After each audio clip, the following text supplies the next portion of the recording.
This lecture will see how we can secure controller actions from unauthorized access.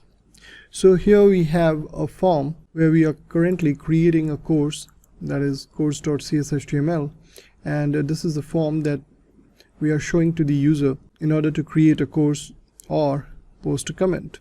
So what we will be doing over here now in our home controller for the course get result as well as for the course post method, we are saying that only authorized users can access these. So by placing the authorize attribute above the action name, ASP.NET Core MVC ensures that these action methods are accessible only to authorized users. Now this authorize resides inside Microsoft ASP.NET Core authorization namespace. So we have to include that as well.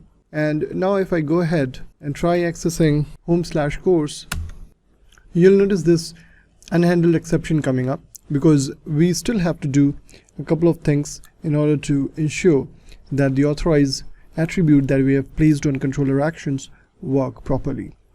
Now to do that, we'll be first of all stopping the project, and then we'll go to our NuGet package.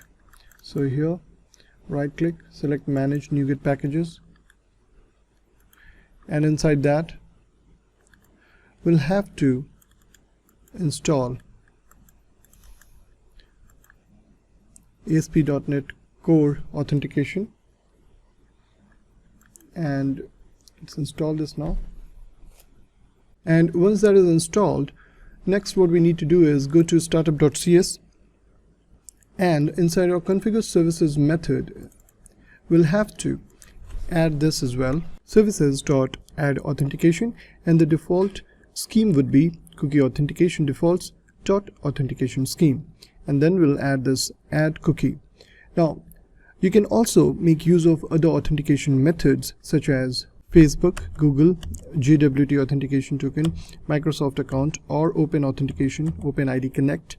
So all these options are available, and here we'll be sticking with add cookie. Inside our configure method, we'll be making use of this app.use authentication. Now remember, the positioning of this pipeline is very much important. You have to place it just above the use MVC pipeline method, otherwise the authentication will not work.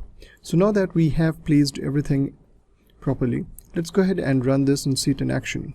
So here, when we are trying to access home/course, you'll notice we are being redirected to login page, site account login, and on the course page you'll be getting this 302 status, which is a redirect.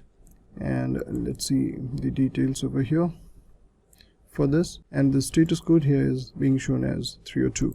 Next, it is going to login return URL. Obviously we don't have this page as of now, and that is the reason why it is showing a 404.